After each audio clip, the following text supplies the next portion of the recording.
Good morning, everyone. My name is Erin Kopek, and I am the Marketing Director for Higher Level, a workforce management resource. We specialize in staffing, human capital management, and just kind of the overall workforce management for your company.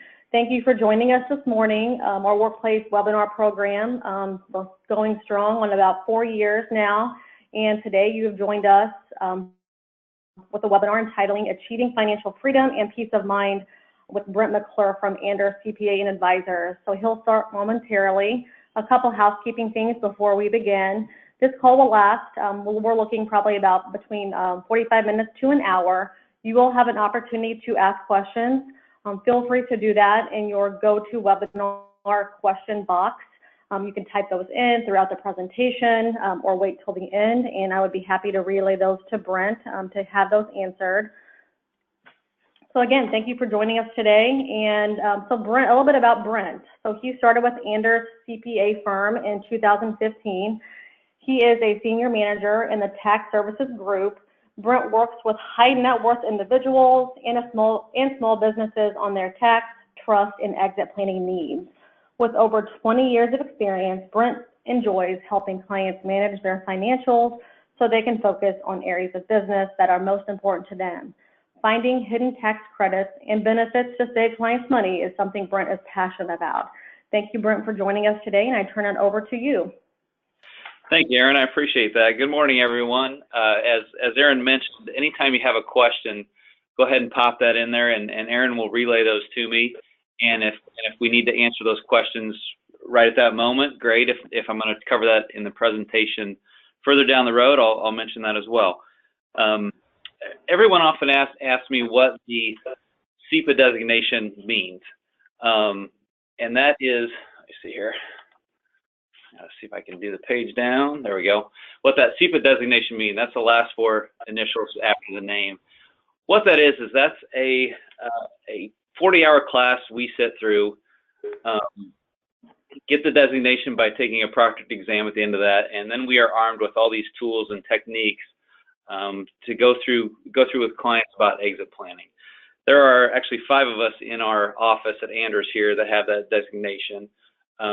One of the gentlemen was probably the smarter one and got his in San Diego in December last year, while the rest of us battled the cold in Chicago in November of last year. So that's what that designation is.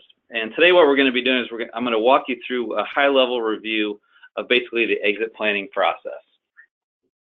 Notice I said process and not an event. Exit planning isn't something you simply wake up on Monday and say, you know what, I'm ready to sell my business or exit my business, and I'm going to do that on Friday. Again, it's a process and not an event. Now, exit planning is a conscious effort to grow enterprise value. Not only building wealth, but harvesting and preserving that wealth. It's done in a manner that enables efficient conversion of ownership into personal and financial freedom. From this freedom, the owners will gain peace of mind. To be efficient at transitioning and exiting a business, it will require a process again, and not just a single event. As Chris Schneider, who's author of a great book called Walking to Destiny, 11 Actions an Owner Must Take to Rapidly Grow and Unlock Wealth, he said, exit planning is simply good business strategy. Another client of ours stated recently, you know, aren't you always in the mode of exit planning? Which is true. So why the need for exit planning? I'm going to ask a couple questions here, and in everyone's mind, kind of think of what we think the answers are. And I know it's not a verbal answer part, but we'll ask these questions. What demographic drives exit planning? Well, hopefully we all said, really, it's the baby boomers. The earliest boomers turned 70 in 2016, and 10,000 are turning 65 every day. Now, these answers are all coming from the State of Owner Readiness survey. The Exit Planning Institute conducted this survey in 2013, updated in late 2015, and have just released the results from the 2017 survey. What the survey is it's thousands of middle market privately held business owners ask questions to determine the state of the owner readiness to exit their business and to start their, what we call the third act of life. Surveys were recently done in Ohio, California, Northeast U.S., and the Minneapolis-St. Paul area. I'm in St. Louis. We are trying to partner with either St. Louis University or Washington University here, and we're also trying to get some folks in Kansas City on board to kind of do a Midwest Missouri readiness study here in the next couple of years. Next question, what's the planned transition period? All right, 75% plan to transition within the next 10 years, 50% plan to transition within the next 5 years. What percentage of business owners' wealth is tied up in their business? Answer, 80 to 90%. The wealth is tied up in their business. Now, I'm no financial planner, but that seems like a pretty risky portfolio diversification. But if you talk to the owners, most of the times they'll argue, hey, it's less risky. I know my business has supported me for years. How many of those business owners are familiar with all the exit options? There are 8 of them. 2/3 of the owners are not familiar with all of their exit options. We're going to talk a little bit later about internal transition and external transitions. Do you have a formal transition team and written transition plan?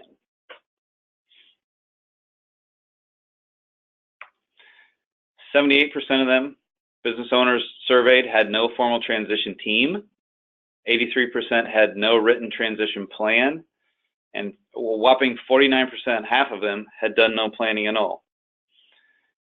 And here's another shocking statistic. Only 7% have a formal life after career plan. In other words, what are they going to do when they no longer have to, quote, punch a clock, walk in the door at 8 o'clock in the morning, et cetera? What are they going to do when they actually step out of their business? Do you know what your business is worth?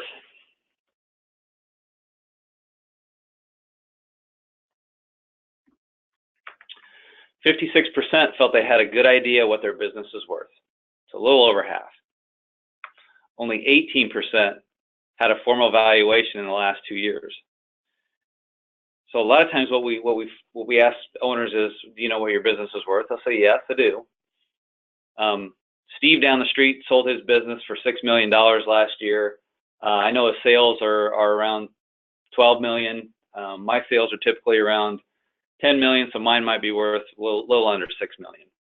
Well, I attribute that to a lot of times when you see snow coming out of the sky.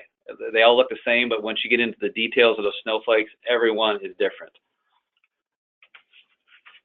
Do you have a plan in place for a forced exit? And when we talk about forced exit are called the 5 Ds: death, disability, divorce, distress, and disagreement. How many business owners do you think had a plan in place for a forced exit? Well, 40% have had no plans in place if one of the 5 Ds come along for a forced exit. How many business owners, when they sold their business, regretted their decision?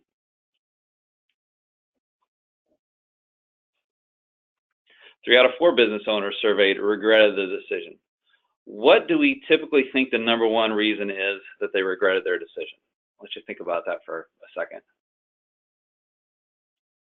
Typically, the number one reason why they regretted their decision was they left money on the table. In other words, they weren't thinking about growing the value of their business enough to reap the rewards of the highest price of their business. And the most shocking statistic, in my opinion, of the survey, how many businesses do not sell? 80% of businesses less than $50 million worth of value put on the market do not sell. And in the opinion of this market survey, they only believe that's going to get worse.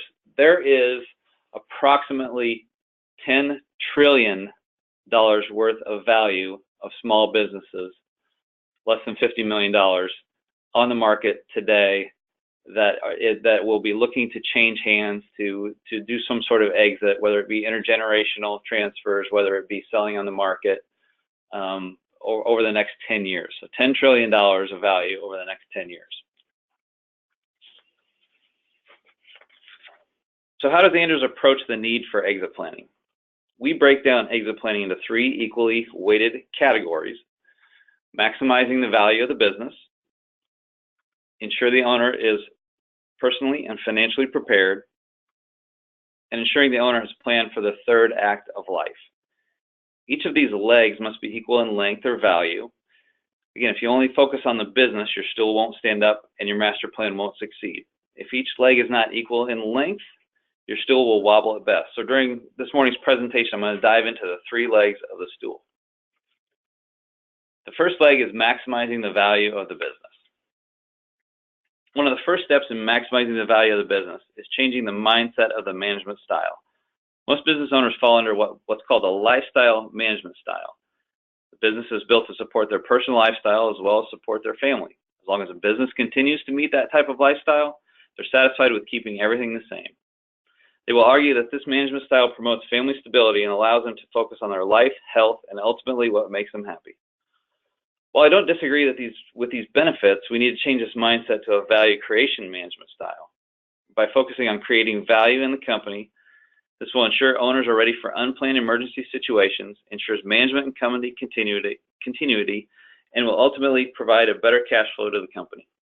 There's no reason a value creation management style will not promote the family stability and allow owners to focus on their own life and lifestyle as well. So why don't more business owners do exit planning? Well, there's some barriers to planning that need to be addressed. People don't necessarily like to talk about death or money, and we're trying to get them to talk about both. For most business owners, the exit planning process will appear confusing and sound complicated. As the advisor, it's important for us to educate the owners of the process and provide a roadmap for the structure. It's difficult to engage the owner. It's often important that we approach this as a business operation rather than exiting the business.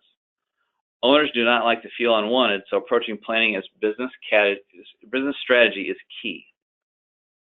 Often you hear owners complain about different advisors giving different advice. They don't know who to listen to and often just do nothing. Understanding the importance of team play approach is crucial in an effective exit planning process. The value advisor doesn't replace the attorneys, we don't replace the CPAs, we don't replace the estate planners, financial advisors, insurance experts, etc. Instead, we are quarterbacking the team to collaborate with everyone to have the same message. We don't try to be an expert in a different field. We're trying to utilize multiple professionals to enhance the cross-selling discipline roles.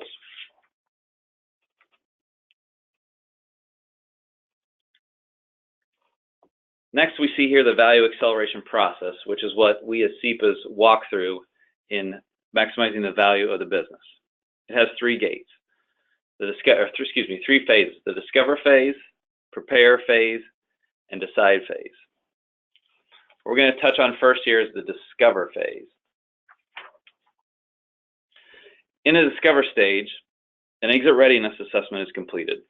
This assessment lets us know that both the owner and the business are ready. It points to ways to increase business value, it identifies areas of risk which lower value, it quantifies valuation, it determines if you trade high or low in your market, and it outlines the need for any strategic planning. A business valuation is also completed.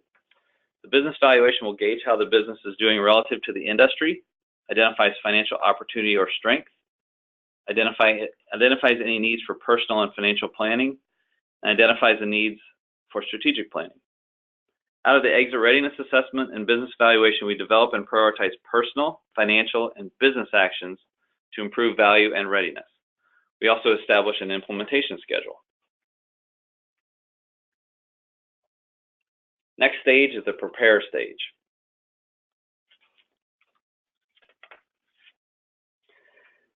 After the discovery stage has been completed, the first action item in the prepare stage will be de-risking the company.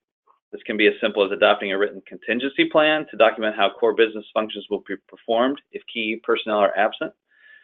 De-risking should focus on numerous value factors or target areas related to personal motivation, business operations, industry and market conditions, legal and regulatory conditions, and also financial and economic conditions. Next would be governance and team building. What we're trying to do here is having the owner focus to work on the business and not necessarily in the business. It's important for the owner to be able to step away from the company and everything can continue to run smoothly. Building a core management team to effectively run and manage the business is key. Next work would be to focus on the current efficiency and system improvements. Are there ways to efficiently cut costs? Are there any equipment that is outdated causing inefficiencies that need to be replaced? It's then time to concentrate on expanding the sales and marketing efforts to increase sales. The last bullet point is about creating a culture. Now, by going through all these steps, you will naturally have set a culture inside the business. Culture is often the shocking one here that a lot of folks think I'm never going to be able to change the culture. But if you go through the steps of the prepare stage, culture will automatically change and help drive the focus and direction of the company. The last stage is the decide stage. We've gone through the discover phase, prepare phase, and now it's time to decide. Do you grow or do you exit? If we grow, we start another assessment. Basically go back to the discover phase and do another assessment if necessary, or we go back to the prepare stage and really see what value drivers we can instigate or any other de-risking activities. We basically are continuing to grow more value. If we exit, then what are our viable exit options? Family transition, key employee buyouts, private equity, strategic buyer, liquidation. We'll talk more about these in a moment.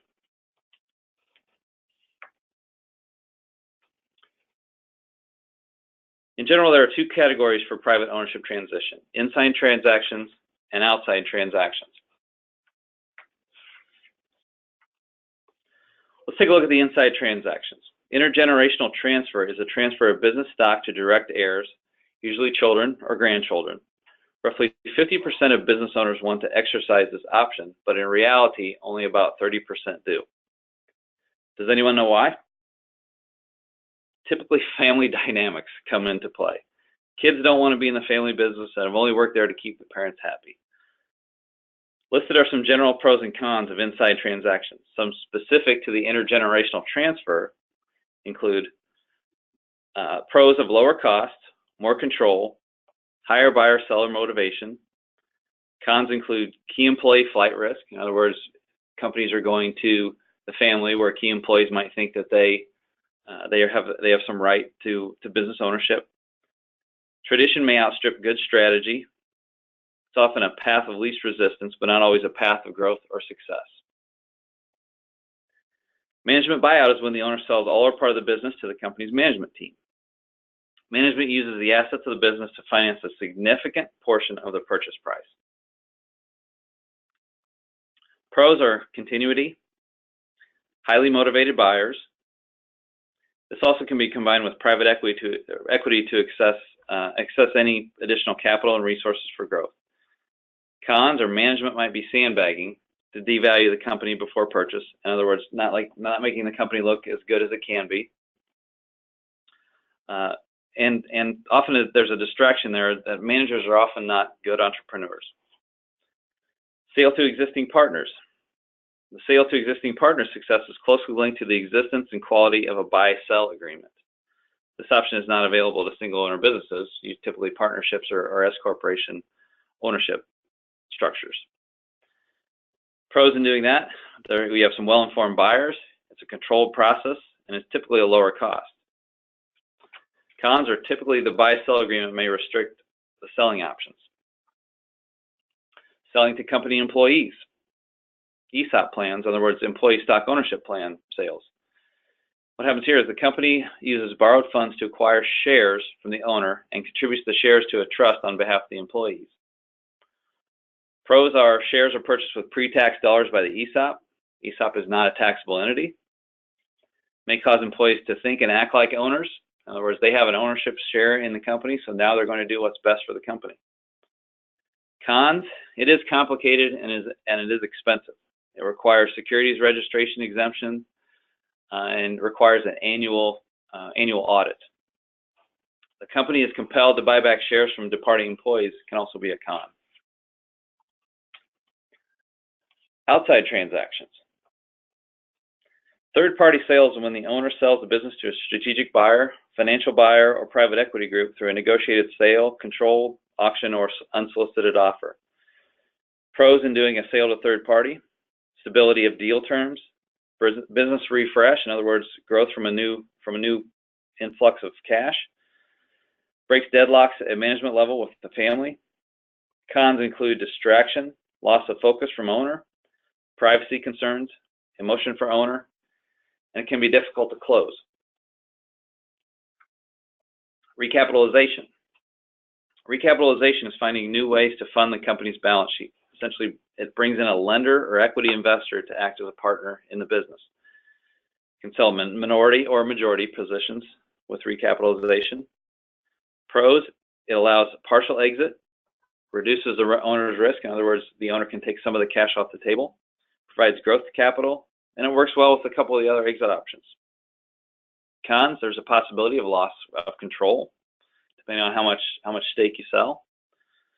It's typically a slow transaction, and it's expensive at times relative to the benefits received.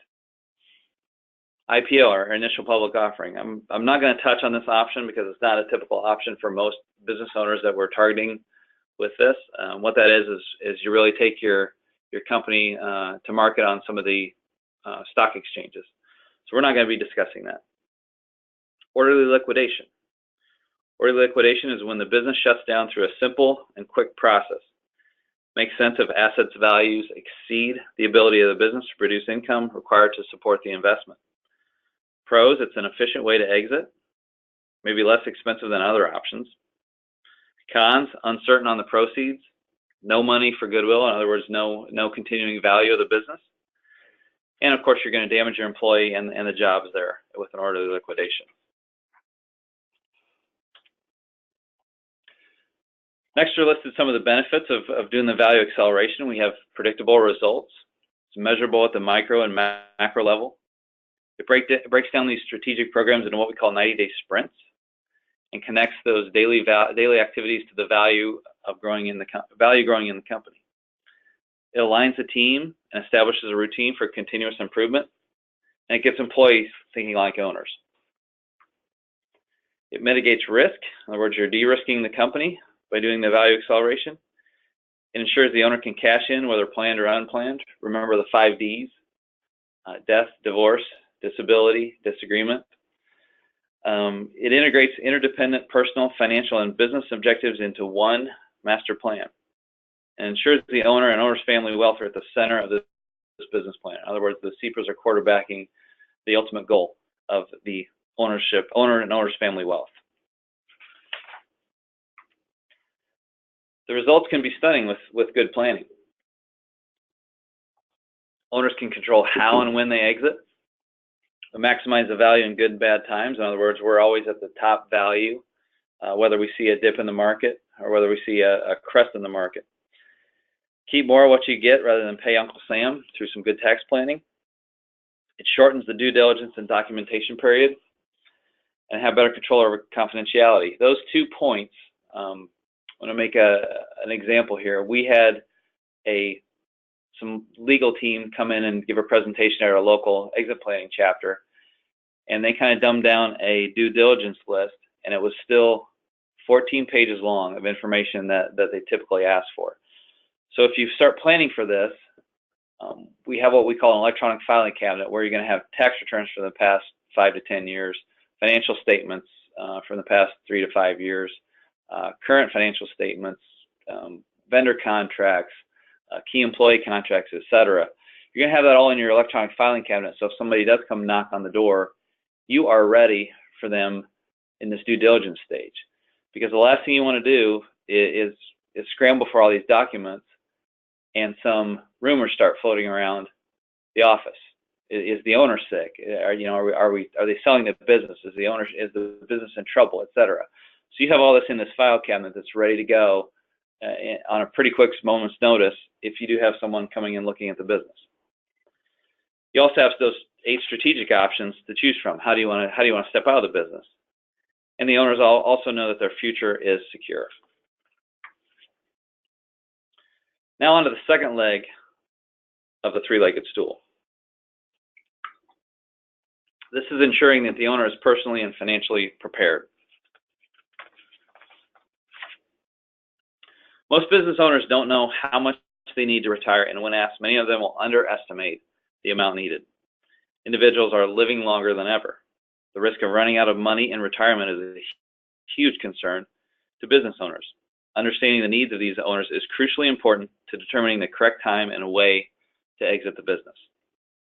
The questions above deal with vital wealth management issues for a business owner.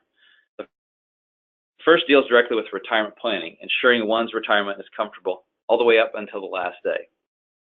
The second one is a question of tax planning. Some often overlooked aspects include tax loss harvesting, capital gains avoidance. For example, we need to make sure that your wealth management advisor is monitoring your portfolio. For example, there was a market decline in early 2016.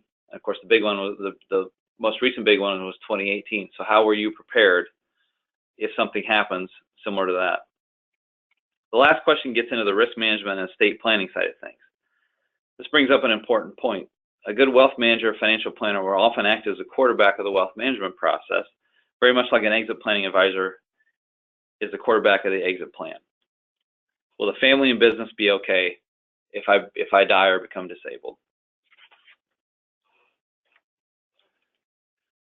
Too many financial experts spend all their time trying to convince clients and potential clients of their ability to select the best investment the world has ever known. Empirical evidence often proves that the real value of the true wealth management is found on the financial planning side of this equation. We'll be able to determine which investments are best for a client after and only after we have gone through an extensive financial planning process. The ultimate goal of wealth management is to bring many competing goals and interests into alignment so clients are able to meet their goals. On the financial planning side of things, the left side of this slide, the wealth manager will likely need to involve other professionals, such as accountants, attorneys, insurance specialists, etc. And here are some of the steps taken. Retirement planning. What's called a Monte Carlo analysis. In other words, taking what we see in the market and running thousands and thousands of Monte Carlo scenarios to see what's going to be the typical market return. This differs from what they call a straight line estimation, which is simply a percentage that we typically see out of the market over the years and applying that. Tax planning, asset allocation analysis. Because there are differences in taxation of assets, is it best to have inefficient assets in IRAs or inefficient assets out of the market? Some different thoughts on that, on tax planning. Estate planning, trust analysis. If you have a trust, is it up to date? What sort of insurance might you have in the estate? Charitable planning, charitable trust analysis. Again, it relates kind of back to the estate planning too. Is there some sort of charitable gift that folks want to have given upon their demise? Risk management, all types of insurance needs analysis. For example, life, disability, long-term care, buy-sell agreements. What sort of risk management, what sort of risk de-risking management activities have we taken?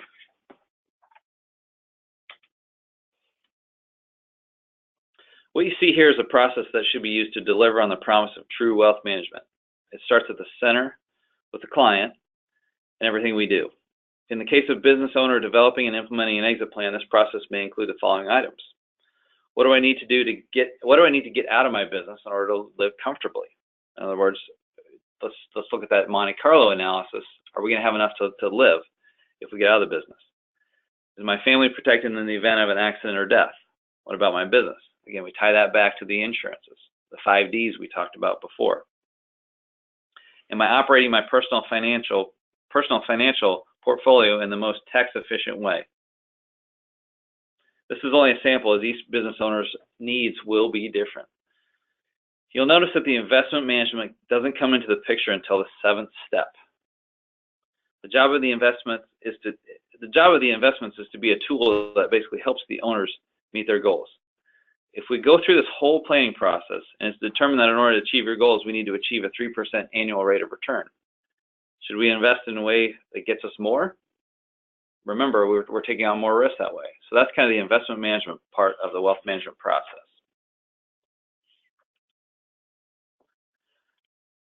The third, but equally important leg of the stool is determining the business owner's third act. In other words, what are they going to do after they step out of their career? Many business owners have identified their life by their work. They introduce themselves first as a business owner, not as a husband or wife, not as a father or mother, not as a grandparent. So taking away the most identifiable aspect of them as a person is a real emotional step for most business owners. It's important to have a plan in place before you're set to retire. This plan should be discussed with the spouse as well as other family members. Remember, the spouse and the family members are just as equally important as those stakeholders. I work with a financial advisor that told me a story about his first delve into retirement. It was a number of years ago that his grandparents walked into their financial advisor with him. He was 10 to 12 years old. Grandfather had just retired after working 40 plus years, had a decent pension, had some decent retirement assets. The financial advisor asked him what his plans were during his retirement. And his grandfather got all excited and said, well, we purchased some property down in South Carolina about 5 years ago. We're going to plan on building a house and moving down there and retiring in a warmer climate.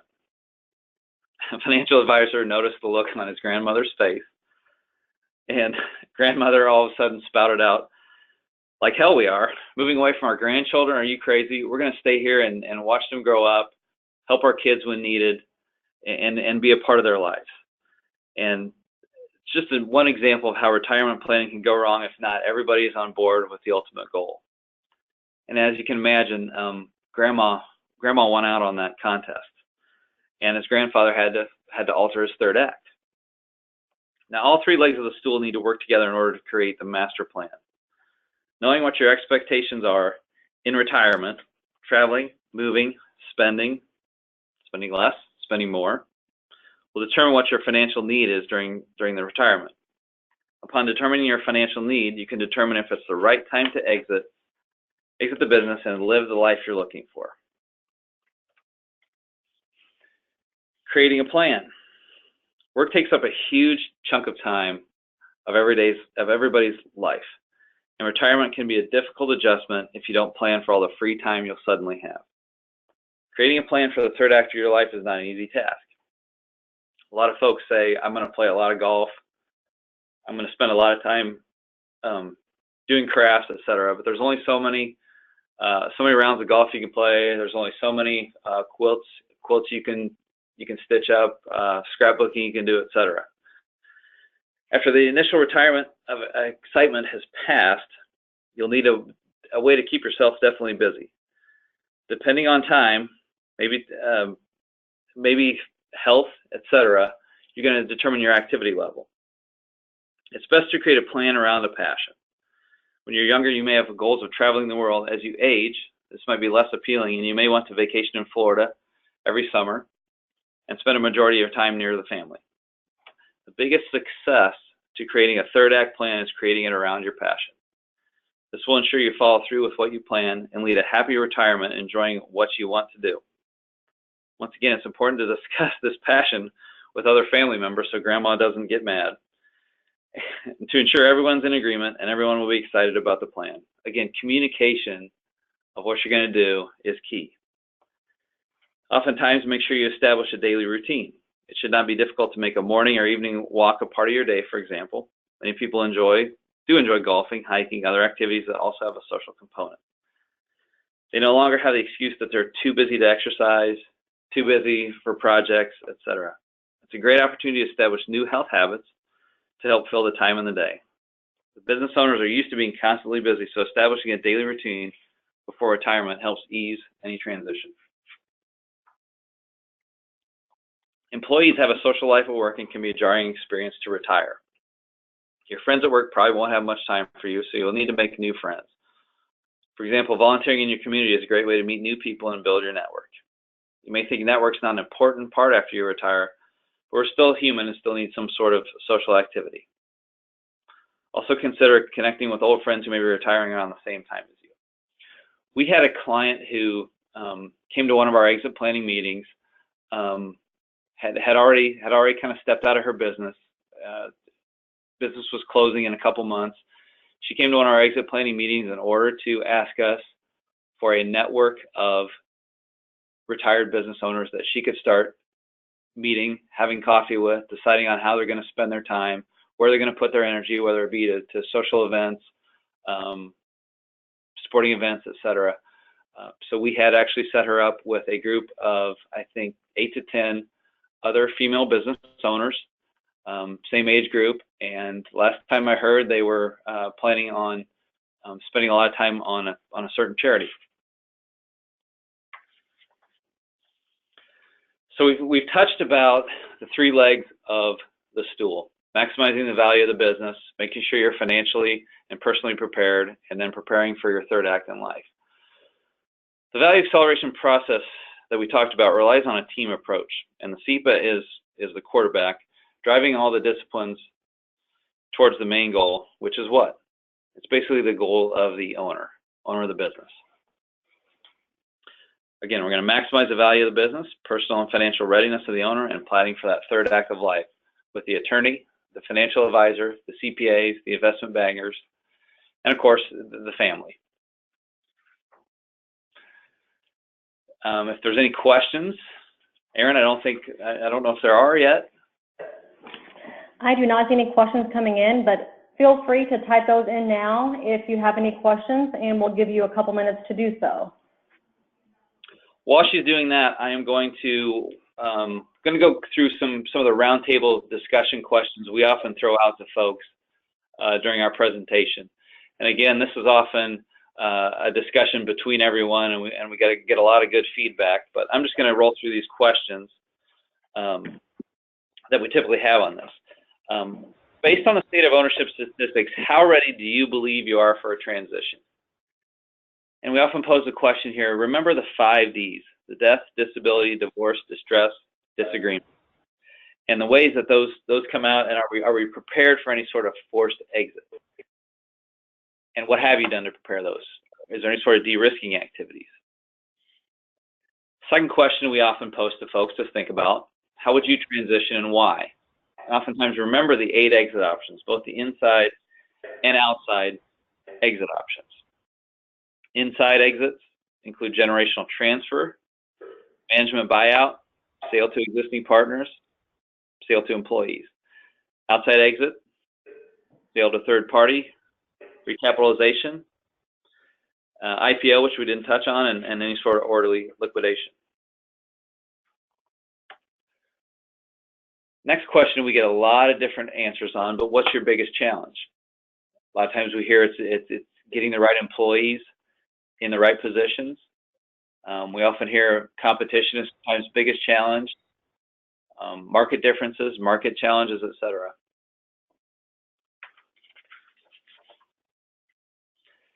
How are you currently building value in your business today? In other words, if we go back to that flow chart, what sort of value, what are you doing in your value acceleration model or for any de-risking and business improvements? Working on the business, remember, not necessarily in the business. Second question, how do you get your employees involved in building value? Are you having some sort of team building activities come along? How often do you meet with your employees? Is it once a quarter? Is it once a month? Is it annually? What might that be? How are you getting your employees involved in building value? How are you mitigating the risk in your business? A lot of times the easiest one to de-risk business is making sure insurance policies, insurance programs are up to speed. Is the buy-sell agreement current? What happens if you're disabled? What happens if one of your key employees leave, etc. So what are you doing to mitigate risk in your business? And again, remember those 5 Ds. I'll talk a little bit about 2 projects we recently worked on in order to give folks some idea. We had 2 young 20-some-year-olds internet business come to us about a little less than a year ago, ready to kind of step out of the business. They were they had an internet business which they thought someone could easily come and build a better mousetrap, and so they were ready to take this business to market. Again, when you're typically thinking about exit planning, you typically think of the 60-plus-year-olds. So this was a new one for us, two 28-year-olds. Business is growing like weeds, had a valuation on their business of between $10 and $12 million. Decided to get all our ducks in a row, take it to market. Again, this happened very quickly. Typically, it can take 12 to 18 months to get ready. We had a goal of trying to get them ready in 6 months to take it to market. We took it to market about 2 or 3 months ago. Had some qualified offers on it, and they had decided that they are more interested in building the value of the business and trying to get the value up over the next 3 years and go back to market in 3 to 5 years.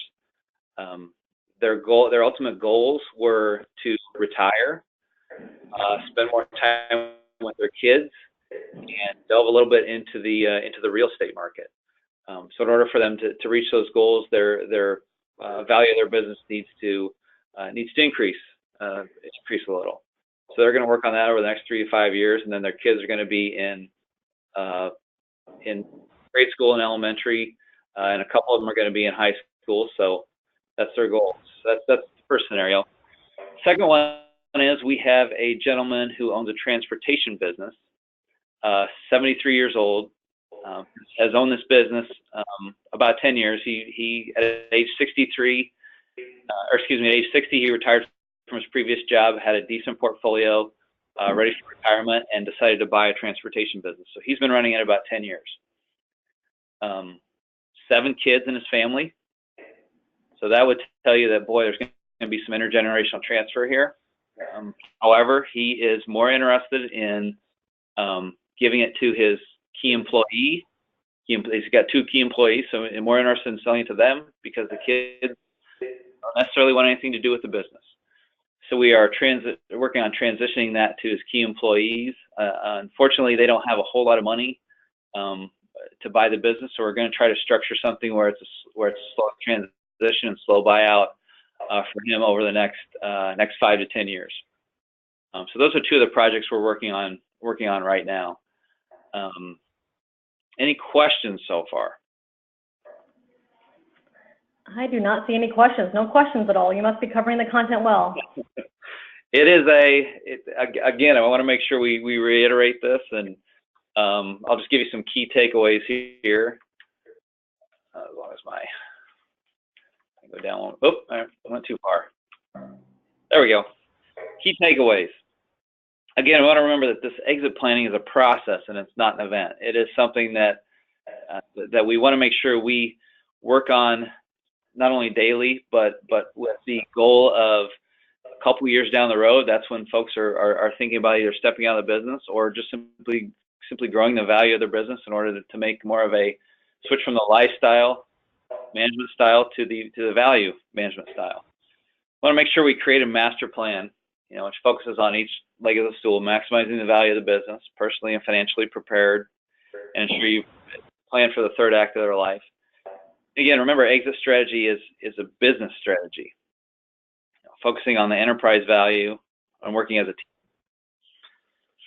So with that, here are my credentials and my information if anybody would like to contact. If anybody would like a copy of the slides, I'd be more than happy to send those to you as well. And if there's no other questions, I want to thank everybody for your time today. We hit just at 45 minutes, so I think we're doing good. Thank you, Aaron.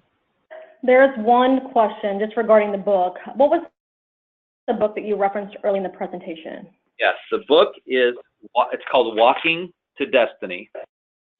It's by Chris Schneider. It's a very good book. I have actually read through it 3 times, and I seem to pick up new things each time. It's a paperback book. Usually get through it, in a couple of evenings reading. But again, it's called Walking to Destiny by Chris Schneider.